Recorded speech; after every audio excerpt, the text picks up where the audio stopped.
अहमदनगर दक्षिण लोकसभा मतदारसंघ वर्षानुवर्षे पाणी, रस्ते अशा मूलभूत सोयीसुविधांसाठी झगडणारा मतदारसंघ. जिल्ह्याचं मुख्यालय असलेलं नगर शहरही शेजारील इतर मोठ्या शहरांच्या तुलनेत विकासाच्या आघाडीवर कायम पिछाडीवरच पडलेलं. एकंदरीतच अशा आव्हानात्मक वातावरणात सन 2019च्या लोकसभा निवडणुकीत मतदारसंघातील जनतेनं भाजपचे उमेदवार डॉक्टर सुजय विखे पाटील यांना साथ देण्याचा निर्णय घेतला.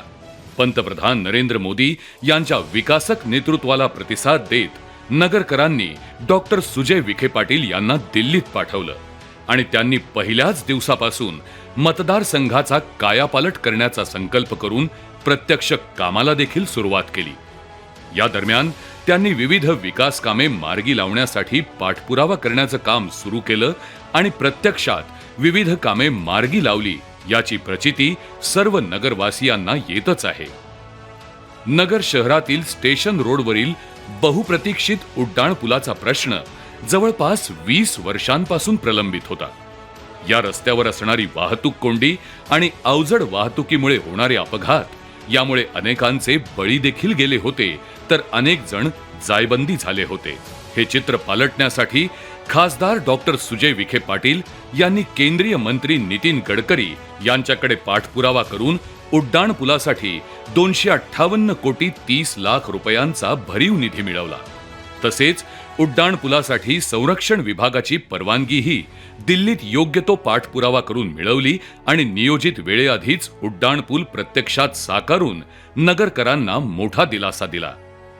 खासदार डॉक्टर सुजय विखे पाटील यांच्याकडून नगरकरांसाठी हे सर्वात मोठं गिफ्ट ठरलं. आज स्टेशन रोडवरील वाहतुकीची समस्या जवळपास संपुष्टात आली आहे. उड्डाण पूल झाल्यावर खासदार डॉक्टर सुजय विखे पाटील यांनी उड्डाण पुलाच्या खांबावर शिवचरित्र रेखाटण्याची संकल्पना मनाशी बाळगून ती प्रत्यक्षातही उतरवली. त्यामुळे येणाऱ्या जाणाऱ्यांना आज शिवछत्रपतींचा समृद्ध इतिहास अनुभवायला मिळत आहे.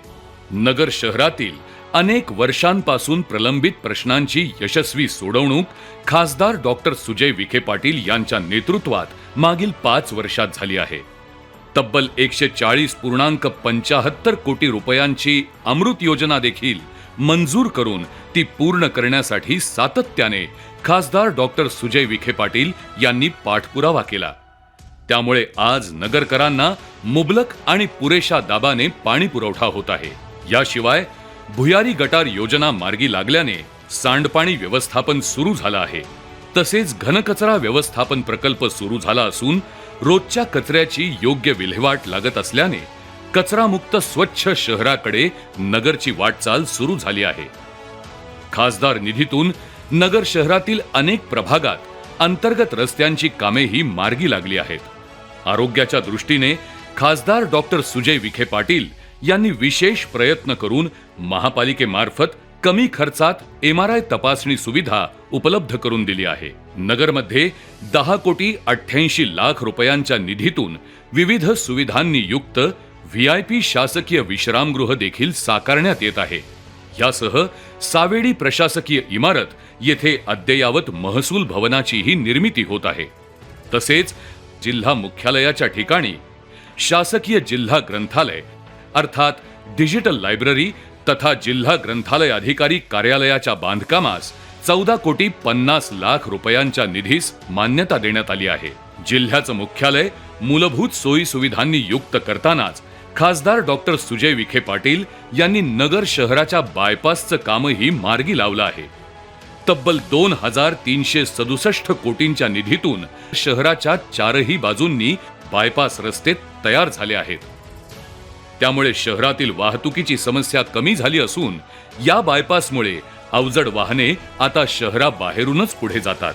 दळणवळणाच्या दृष्टीने नगरसाठी राष्ट्रीय महामार्ग प्राधिकरणामार्फत तब्बल 4200 कोटी रुपयांची रस्ते विकासाची कामे झाली आहेत. यामध्ये नगर करमाळा महामार्ग 1234 कोटी रुपये खर्चून पूर्ण झाला आहे. नगर मनमाड महामार्गासाठी 418.20 कोटी रुपये मंजूर झाले असून या रस्त्याचं काम प्रगतीपथावर आहे.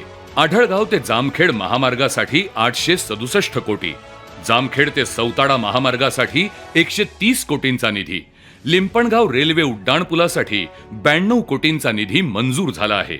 तसेच नगर कल्याण रोडवर सीना नदीवरील पुलासाठी 27 कोटींचा निधी मिळाला असून पुलाचे कामही सुरू झाले आहे. या पुलामुळे पावसाळ्यात नदीला पूर येऊन होणारा दळणवळणाचा त्रास दूर होणार आहे. गतिमान आणि नियोजनबद्ध विकास काय असतो हे नगर दक्षिण भागातील जनतेने त्यांच्या नेतृत्वात अनुभवलं आहे.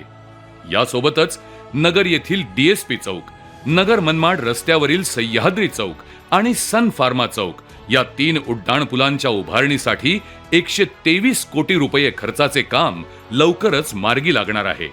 या 3 उड्डाणपुलांमुळे वाहतूक अधिक सुरळीत होण्यास मदत होणार आहे.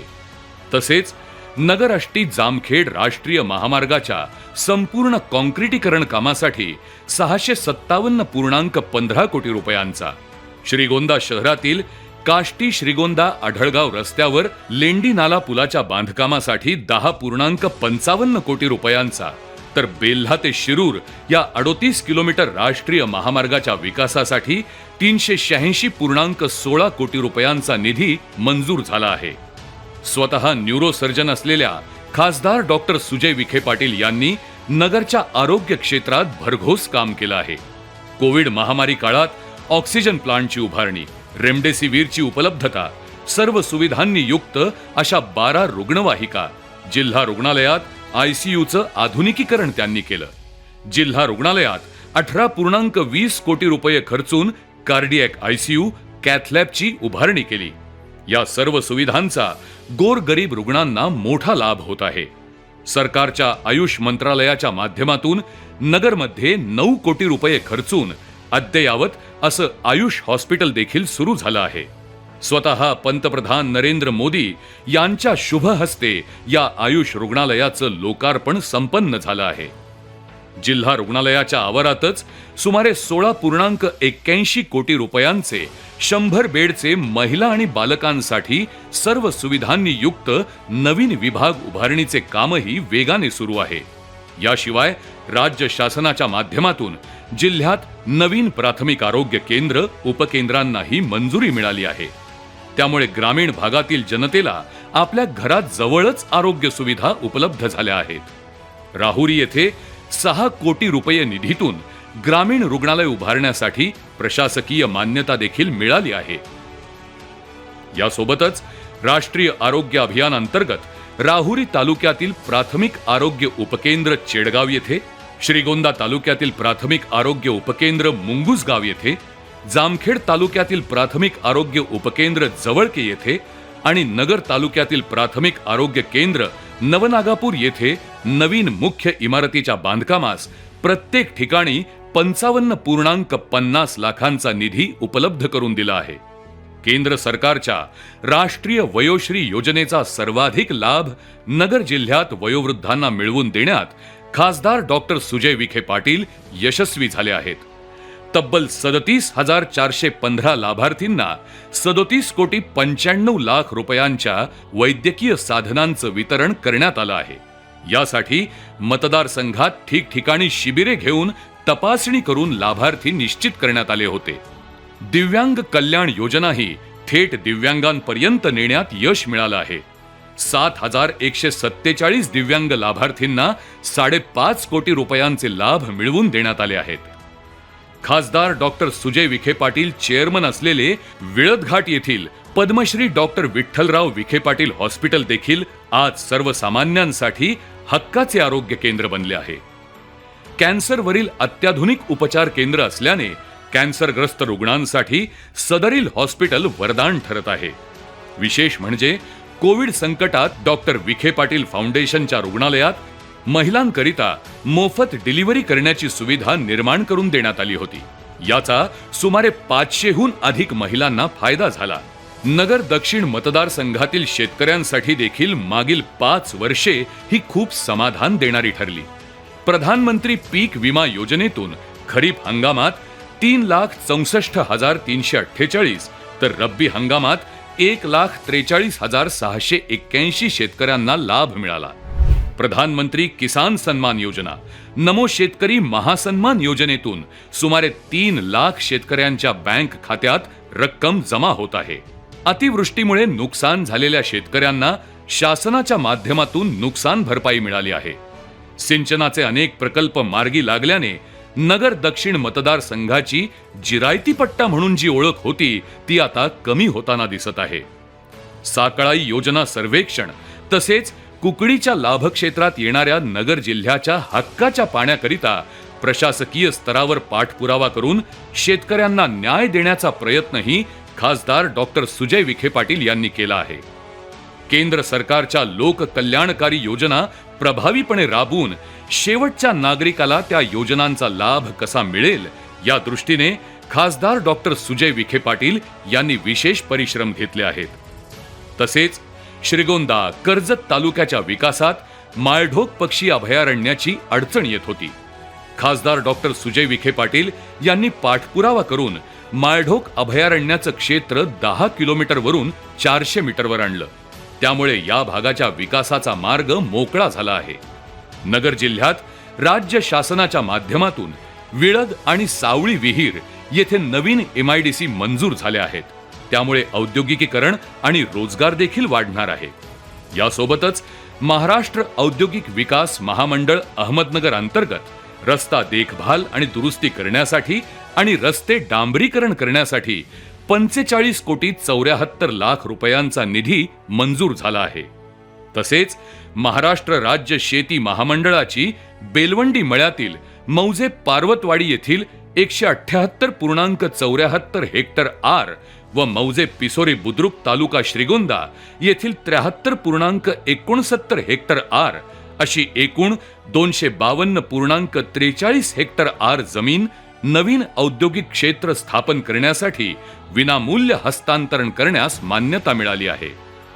मतदारसंघाचा सर्वांगीण विकास डोळ्यासमोर ठेवून खासदार डॉक्टर सुजय विखे पाटील यांनी सातत्यानं काम केलं आहे. त्यामुळेच आज नगर दक्षिण लोकसभा मतदारसंघाचा चेहरा मोहरा बदलला आहे. जनतेचं जीवनमान उंचावलं आहे. पंतप्रधान नरेंद्र मोदीजी यांच्या संकल्पनेतील समृद्ध भारताच्या वाटचालीत नगर जिल्हा मोठ्या प्रमाणात योगदान देत आहे.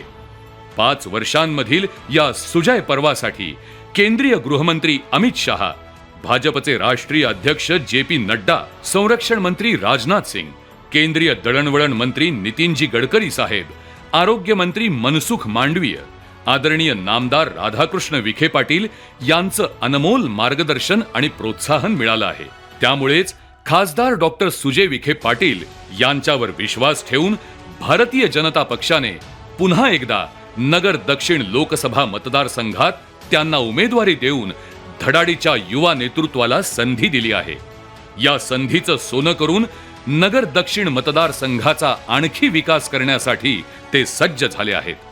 नक्कीच मागील 5 वर्षातील त्यांच्या विकास कामांची घोडदौड पाहता सर्व जनता त्यांच्या पाठीमागे ठामपणे उभी राहील आणि पुन्हा एकदा त्यांना खासदार बनवून विकासाच्या दिशेने वाटचाल करेल.